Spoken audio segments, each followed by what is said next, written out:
Abramos a palavra do Senhor em 1 João, agora capítulo 5, chegamos então quase no finalzinho de João.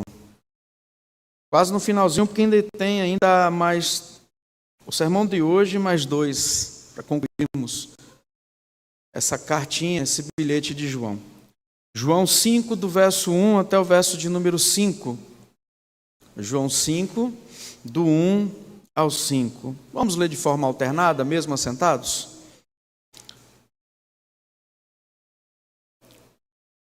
De forma alternada nós vamos ler. Todo aquele que crê que Jesus é o Cristo é nascido de Deus. E todo aquele que ama ao que gerou, também ama ao que dele é nascido.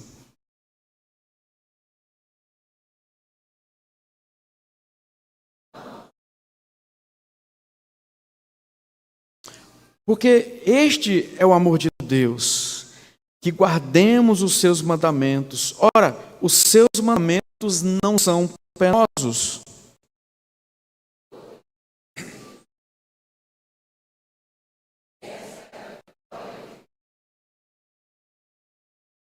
Quem é que vence o mundo, senão aquele que crê ser Jesus, o Filho de Deus?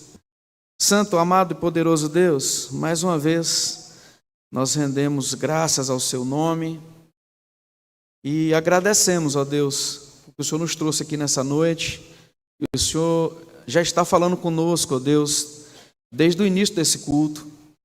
O Senhor, Deus, tem sido bondoso para conosco e essa gratidão, ó Pai, enche o nosso coração de esperança.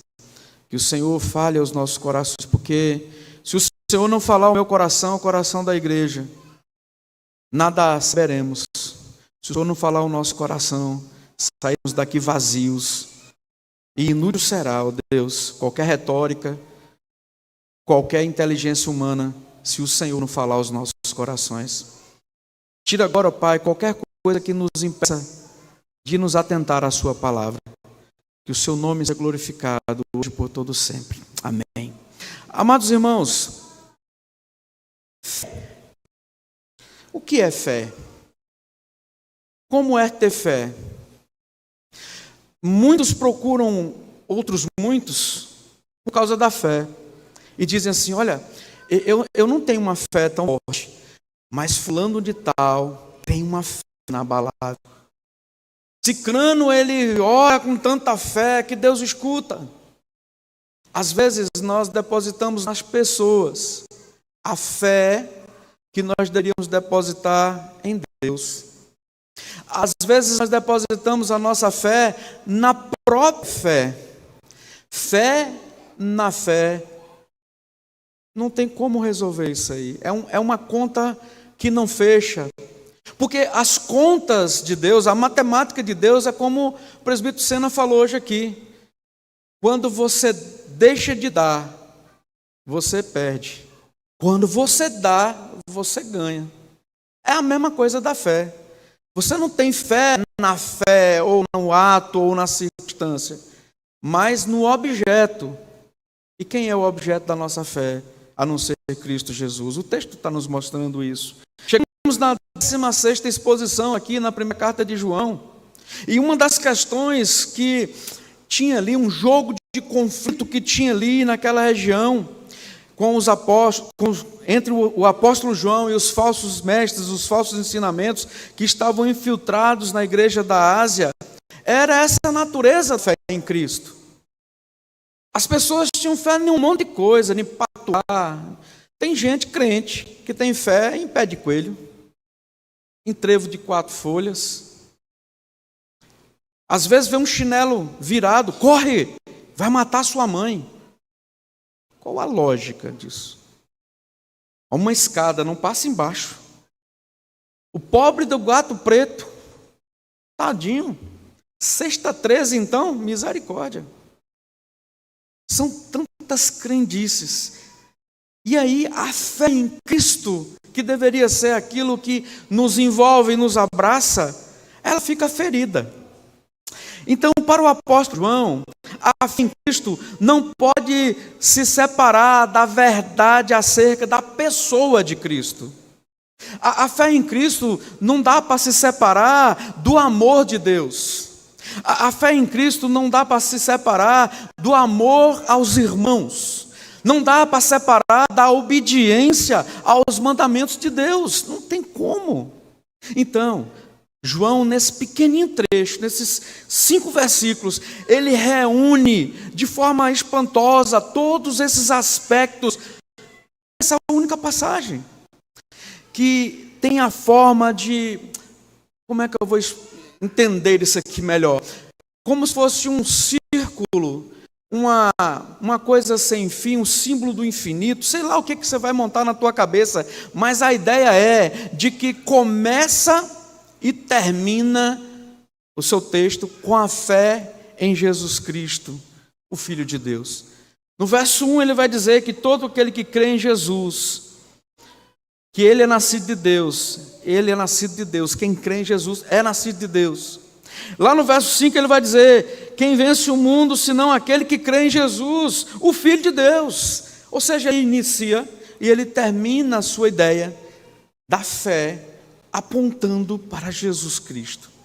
E dentro desse círculo, se pudermos chamar de círculo, João vai ataviando, vai juntando em duplas, amor e verdade, amor e santidade, verdade e santidade, santidade e amor, como evidências da fé verdadeira, de uma fé, da verdadeira fé em Cristo Jesus. O alvo do apóstolo, queridos, é mostrar que a fé em Jesus como Filho de Deus é acompanhada de amor e santidade. Eu amo Jesus, mas eu não tenho amor. Eu amo Jesus, mas eu não tenho uma vida dedicada de santidade. Algo está errado. Dessa forma, os leitores de João poderiam julgar a genuinidade daquilo que era ensinado. Isso mesmo que você ouviu. E não só os leitores de João lá da Ásia, nós aqui hoje, podemos julgar, sim, e não venha com versículos isolados. Não julgueis, pastor, para não ser julgado.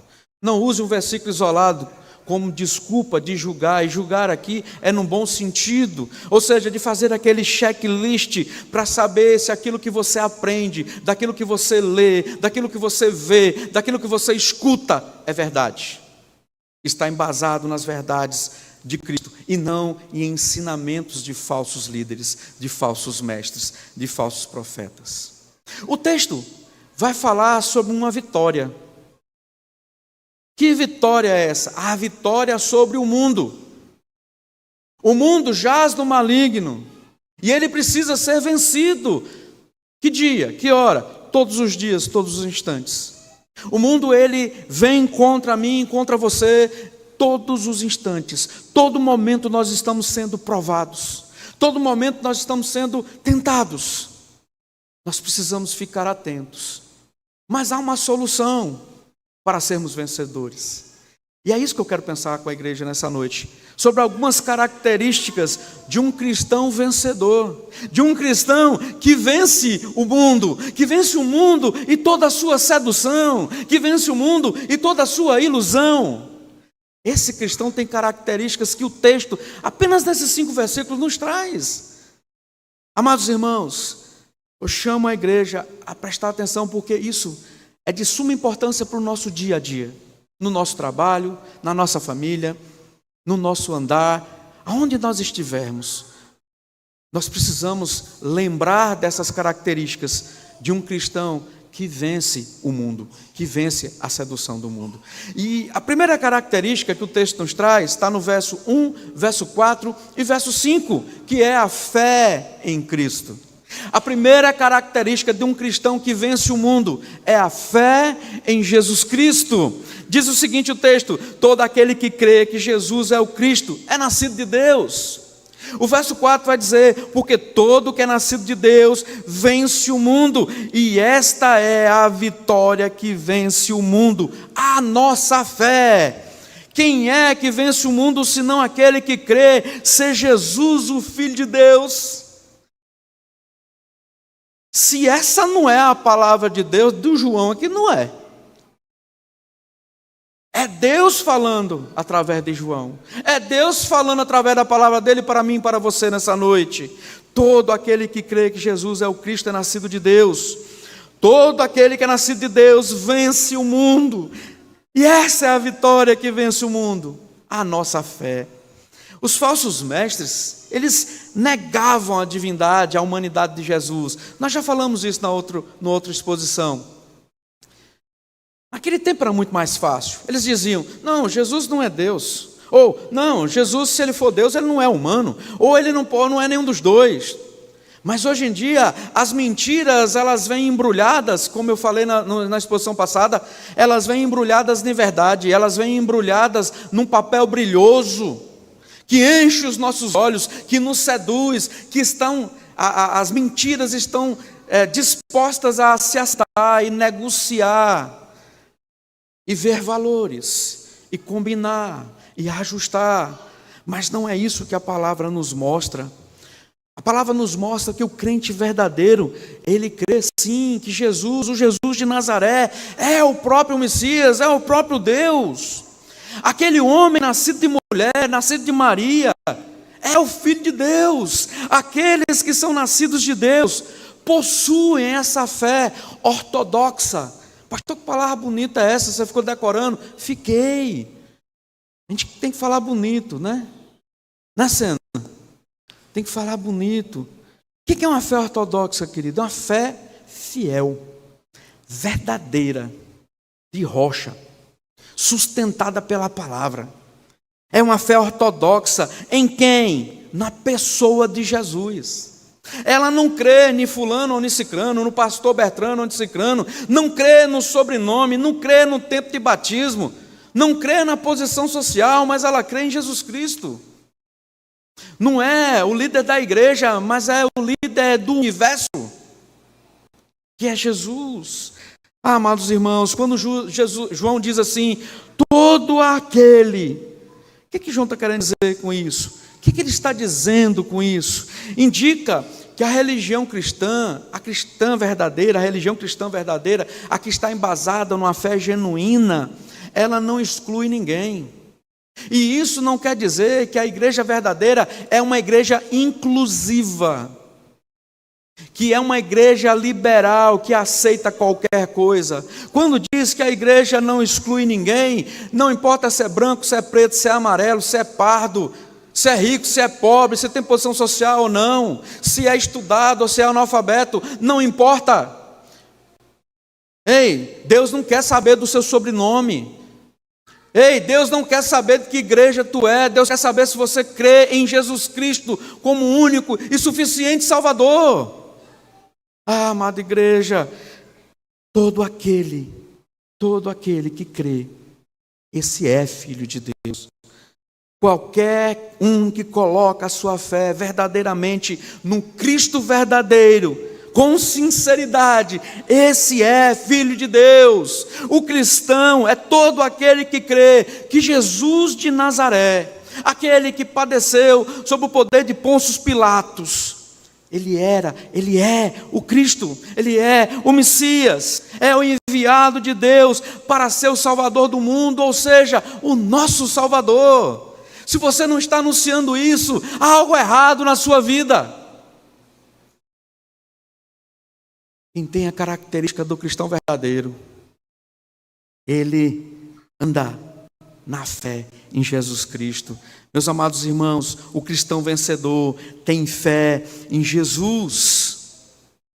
A vitória sobre o mundo, ela não é nossa por nós mesmos. A palavra vencer, que põe aqui no verso 4, na parte A, é usada numa forma verbal que significa vitória contínua, no meio de uma luta contínua. A vitória de Cristo sobre Satanás, a morte e o pecado como a única vitória no tempo, é para todo o tempo, e fazem da vitória de Cristo a nossa vitória. E essa fé que nos leva à vitória, nos concede benefícios, meus amados irmãos. primeiro benefício é a participação na família de Deus. Olha no verso 1. Todo aquele que crê é nascido de Deus. Somos ingressados na família de Deus. A segunda é a vitória sobre o mundo. Porque aqueles que pertencem à família de Deus, por crerem que Jesus é o Cristo, são estes vencedores do mundo. São estes que vencem as seduções do mundo. Vale destacar que João ressalta no versículo 4, parte B, que não é a pessoa vitoriosa, mas é o poder vitorioso. Não é o homem, mas é o nascimento dessa pessoa em Cristo que o faz vencedor. A vitória, queridos, sobre o mundo não se deve à fé propriamente dita, mas como eu disse antes, se deve ao objeto dessa fé, a Cristo Jesus, o qual tem vencido o mundo e toma os que verdadeiramente creem nele e torna estes que ele mesmo toma como vencedores, mais do que vencedores sobre esse mundo. Às vezes nós estamos buscando vencer as brigas de amanhã. Às vezes nós estamos tentando vencer a enfermidade, a falta de dinheiro, ou o excesso dele, que também é ruim. Talvez nós estamos tentando vencer o tempo. Talvez nós estejamos tentando vencer o nosso coração pecador e a gente nem sabe. Porque o nosso coração às vezes se enche de tanto pecado, tão cismesmado, tão para dentro, que você nem se nota que está faltando misericórdia, graça, perdão, amor. E quando nós olhamos para a pessoa de Cristo, que tem vencido o mundo e nos faz vencedor desse mundo, através da fé nele, isso deveria encher o nosso coração de alegria, de esperança, de firmeza. É a fé em Cristo que nos faz vencedores do mundo. Essa característica é inabalável. Mas nós vivemos num mundo de falsas esperanças, na verdade. Nós vivemos num mundo que a fé está banalizada, está sendo vendida, onde crer não é tão bem visto, onde somos fisgados por situações hedonistas, ou seja, de amor próprio, de prazer pessoal, onde somos fisgados e instigados a crermos em nós mesmos. Isso mesmo, a crermos em nós mesmos. No mundo do eu posso, no mundo do eu sou suficiente, no mundo do eu consigo e eu não preciso de ninguém, Deus nos chama para vencer este mundo, para vencer esse mundo que jaz no maligno, se é que somos nascidos de Deus, se é que somos realmente filhos de Deus. Se assim for, a fé em Cristo faz-nos vencer esse mundo sedutor. Em segundo lugar, outra característica de um cristão que é vencedor, que vence o mundo, essa característica é instigada pelo amor que ele tem por Deus e o amor que ele tem pelos filhos de Deus. Olha o verso 1 e verso 2, quando diz, parte B, e todo aquele que ama o que o gerou, também ama o que dele é nascido. Nisto conhecemos que amamos os filhos de Deus, quando amamos Deus, quando amamos a Deus. Queridos, se a fé em Cristo é uma prova doutrinária que evidencia, que torna-se legítima a nossa experiência cristã, o amor a Deus e o amor aos irmãos é a prova social disso. Se o amor, a fé em Cristo, é uma prova doutrinária de que nós temos as evidências da experiência cristã, o amor a Deus e aos irmãos é uma prova social disso. É impossível amar os filhos de Deus sem amar a Deus.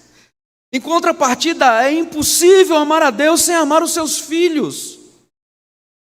É uma pergunta que eu sempre faço quando as pessoas dizem: eu não perdoo, eu não consigo perdoar.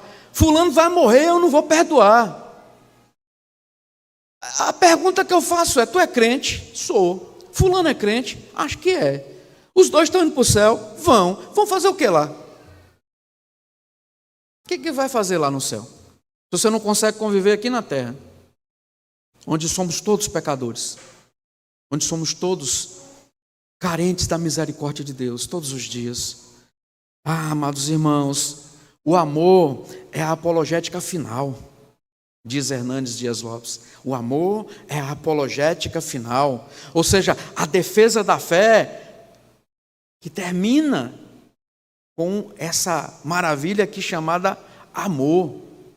Lá no Evangelho de João, não em 1 João, mas no Evangelho de João, capítulo 13, verso 35, diz o seguinte: nisto conhecerão que todos sois meus discípulos. Observe, se tiverdes amor uns aos outros. Não é o amor que nos salva, queridos. Não é. Mas é ele o atributo dos salvos. O amor não lhe salva, mas se você é salvo, você deve amar. O amor não é a causa da salvação, mas a evidência da salvação. Igreja amada, nesse mundo, como eu disse, sem fé, ou de uma fé deteriorada, amar se tornou pejorativo, amar se tornou inadequado, incompreensivo. Por quê? No advento das redes sociais, a pessoa conhece até às vezes só na rede social e já posta lá assim: pastor, eu te amo. Mas no outro dia está odiando. Aí eu olho para 1 Coríntios 13 e diz que o amor, ele não ufana, não arde ciúme. O amor, na razão final, diz que o amor nunca acaba. Que tendo profecia passa, tendo ciência passa, mas o amor não passa, o amor não acaba. As pessoas estão falando de forma pejorativa, não pensam, não raciocinam, e com isso perde-se o valor à palavra. Amada igreja, amar a Deus muitas vezes é motivo de chacota. Você é crente, é? Tu ama a Deus, é? Tu nunca nem viu. Às vezes é motivo de chacota, de ser taxado como louco. Amar o próximo, então, se tornou um amontoado de sentimentos perdidos. Eu amo se ele me amar, eu faço se ele fizer, eu respeito se ele me respeitar. Ah, meus amados irmãos, se somos nascidos de Deus, o amamos, e automaticamente devemos amar o seu Filho Jesus. E quando somos nascidos de Deus, amamos a Jesus, naturalmente amamos e devemos amar os seus filhos, os nossos irmãos em Cristo. Só seremos cristãos vitoriosos, verdadeiramente vitoriosos, se amarmos a Deus, amarmos uns aos outros, com toda a força do nosso coração. Uma característica vibrante de um verdadeiro cristão, de um cristão que vence o mundo. Ele tem fé em Jesus, ele ama a Deus e ama os filhos de Deus. Em terceiro lugar, ele tem obediência aos mandamentos de Deus. Talvez nós consigamos até amar os outros. Amamos a Deus, temos uma fé maravilhosa, mas parece não ser verdade, porque na hora de obedecer os mandamentos, nós temos dificuldade. Nós costumamos dizer: mas isso aí era para aquele tempo, isso é para quem tem mais de 40, isso é para quem tem tal coisa, isso é para presbítero, isso é para pastor, isso é para... Não, queridos, a lei do Senhor, ela é para eu e para você, para que nós possamos obedecer. Diz o verso 2 e o verso 3: nisso conhecemos que amamos os filhos de Deus, quando amamos a Deus e praticamos os seus mandamentos, porque este é o amor de Deus, que guardemos os seus mandamentos. Ora, os seus mandamentos não são penosos. Quando a gente chama alguns jovens para conversar, ou até mesmo pessoas experimentadas para conversar sobre a obediência aos mandamentos do Senhor, em via de regra, as pessoas dizem assim: mas é muito difícil, é difícil demais guardar isso, é muito complicado eu guardar isso, pastor. O amor de Deus, queridos, ele é provado pela obediência a Deus. Simon Kistemaker, quando ele comenta esse texto, ele diz que o amor de Deus não consiste de palavras faladas, mesmo que essas palavras sejam bem intencionadas, que às vezes são, mas de determinadas ações que demonstram obediência ao mandamento de Deus. Isso consiste o amor do Senhor. Don Stott, quando comenta também esse texto, ele diz que o amor a Deus não é tanto uma experiência emocional, como uma obediência moral. Ainda podemos observar no texto que o apóstolo João nos diz que os mandamentos de Deus não são penosos.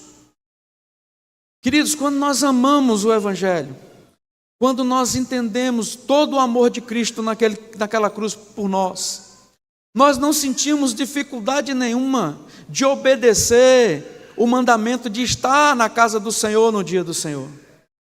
Nós não temos dificuldade com isso. Não é penoso. Quando nós amamos fazer aquilo que Deus manda nos fazer, quando nós amamos a Deus e somos nascidos dele, quando nós temos uma fé em Cristo, quando nós amamos a Deus, amamos os nossos irmãos, nós não temos dificuldade de dizimar, nós não temos dificuldade de perdoar, nós não temos dificuldade de nos doar, de doar o nosso trabalho, as nossas vidas. Será, queridos, se explodir uma bomba aqui agora e dizer assim, um camarada, um homem-bomba entrar aqui agora e falar assim: quem for de Jesus vai morrer, quem não for de Jesus está liberado para sair, quantos ficariam na nossa igreja? Você já parou para pensar numa tentação dessa? Eu sempre me lembro, quando eu falo isso, de um pastor que estava no Oriente Médio e uma faca no pescoço dele, e o cara falando lá em árabe e o outro traduzindo: nega ou morre. Ele não negou e teve o pescoço degolado. Eu não lembro se foi João Crisóstomo, mas teve um pai da igreja desse que foi levado para a fogueira e ele podia ser livre da fogueira se ele negasse. E ele diz assim: Deus tem sido tão bondoso, estou contextualizando, Deus tem sido tão bondoso para mim, tão verdadeiro, por que eu negaria? Hoje nós temos negado a Cristo com as nossas atitudes. Nós não falamos que negamos, mas agimos como ateus práticos. A obediência aos mandamentos de Deus não são penosos. Não são. Queridos, por duas razões podemos ver que não é penoso: porque amamos a Deus e porque esse mesmo Deus que nos dá a ordem para obedecê-lo, nos dá também a capacidade para poder cumprir. Quer sabedoria? Não é isso que o texto diz? Peça a Deus. Mas a gente quer sabedoria para tanta coisa, mas para lidar com os mandamentos, não. Deus nos dá a capacidade para cumprir os mandamentos. Por isso eles não são penosos. Por isso cai por terra toda e qualquer proposta de que seguir essas coisas que João está dizendo, que a palavra nos diz em Êxodo, nos mandamentos, nos 10 mandamentos, isso nos faz penoso, nos faz pesado, que é impossível, cai por terra. O que ele está dizendo, hein? Os mandamentos do Senhor não são penosos. Ah, pastor, mas só porque ele está dizendo a gente vai acreditar? É assim mesmo, porque é a palavra de Deus. Amados, diante da nossa negligência, eu me incluo, de guardar os mandamentos, que torna-se praticamente impossível, o decálogo de Moisés passa a ser uma coisa tão assim inalcançável. O mundo não atura mais. A linguagem do mundo não aceita mais o não matarás, o não adulterarás. O mundo não aceita mais preservar o dia do Senhor, honrar pai e mãe, não cobiçar, não dar falso testemunho. Esses dias eu estava conversando com 2 jovenzinhos adolescentes. E eu falava assim: rapaz, eu tenho observado seu Instagram. Aquilo não é música não, macho. Não, mentira. Rapaz, tá me chamando de mentiroso. Eu já fui enfiando a mão no bolso, tirando o celular. E eu comecei a ver umas gotinhas de suor na testa dele. Eu vou abrir uma música aleatória aqui do seu Instagram. Era desses funk do capeta. Fui bem crente agora, né? Funk do capeta. Eu acho que foi a única música que o diabo fez, foi o funk. E ele ouvindo, e ele dizendo: não, mas não é bem isso. Como não? A letra está dizendo, é uma letra pornográfica. Não, pastor, é porque eu gosto da batida. Olha que coisa, né? E você não está escutando a letra, não? Não, nem percebi. E meu filho, para de mentir. Chega. Esses somos nós. Talvez não é com a música no Instagram, mas é dentro do achismo, é dentro do relativismo, é dentro do tanto ismo que a gente arranja, tanta desculpa que a gente arranja. O decálogo não é mais da linguagem do mundo e nós estamos entrando nessa. Mas, se eu e você queremos ser cristãos verdadeiros e vencedores, precisamos ardentemente guardar em nosso coração os mandamentos do Senhor. Diz o salmista no Salmo 119: guardei no coração a tua palavra para não pecar contra ti. Amados irmãos, não deixemos que o mundo nos desvie dos nossos pensamentos. Nós conseguiremos guardar todos os mandamentos de Deus? Não. Mas por isso vamos desistir de buscar guardar os mandamentos de Deus? Também não. Amados irmãos, estamos e somos regenerados em Cristo para uma vida abundante, para uma vida vitoriosa. Venceremos sempre? Não. Mas é por isso que eu vou desistir? Não. E sabe o que eu acho interessante? Que na igreja muitos desistem pelo meio do caminho, porque acha penoso, mas trabalha sobre opressão e não desiste. Trabalha com pessoas extremamente difíceis de lidar e não desistem. Tinha uma música antiga que dizia assim: pare o mundo que eu quero descer. Quando ele começa a analisar as coisas, ele diz: para o mundo que eu quero descer. Mas não tem como parar o mundo para descer. Jesus diz que no mundo nós teríamos aflições, mas ele diz assim: ei, tem de bom ânimo, eu venci o mundo. E essa vitória de Cristo que nos dá a garantia da vitória, de sermos vencedores deste mundo sedutor. Amada igreja, vimos hoje 3 características nesse texto de um cristão vencedor. Esse cristão vencedor tem a sua fé em Cristo e não em outra coisa. Esse cristão vencedor, ele ama a Deus e os seus filhos. Ele não tem problema de amar os filhos de Deus, de amar a Deus, de amar a Jesus, de amar as coisas de Deus. E esse cristão vencedor, ele obedece os mandamentos do Senhor, mesmo que o seu coração seja contrariado, mesmo que a sua força, a sua beleza, sua sabedoria seja contrariada, ele obedece os mandamentos de Deus. Não importa se o resto da sua família, no resto dos seus dias, se o resto do povo que você conhece não guarda os mandamentos, mas ele guarda os mandamentos do Senhor. E ele não acha isso penoso, ele acha isso prazeroso. É dessa forma, queridos, que o Senhor nos instrui. A nossa fé em Jesus, a nossa obediência em Jesus e o amor que temos no Pai, no Filho, no Espírito Santo e nos filhos de Deus, nos tornará sempre vencedores. Aqui nessa terra, talvez não. Talvez nós nunca vamos ganhar. Talvez sempre vamos perder. Mas os nossos olhos, daqueles que são filhos do Senhor, estão na eternidade. Estão além dessa vida. Estão além dessa vida falha, manca, torpe. Nossos olhos precisam estar no Autor e Salvador das nossas vidas. Vamos ficar de pé e orar?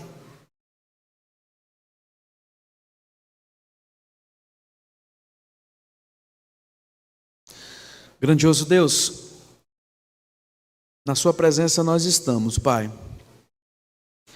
Certo, o Senhor tem falado ao nosso coração, falou ao meu coração, falou ao coração da sua igreja. Eu não sei, ó Pai, que cada um está passando nessa noite, mas o Senhor conhece. O Senhor conhece a vida de cada um que está aqui. O Senhor conhece a vida daqueles que estão assistindo pela internet. O Senhor conhece, ó Deus, as nossas necessidades e as nossas debilidades. E é diante do Senhor Jesus que eu lhe peço, eu lhe imploro, tem misericórdia de nós.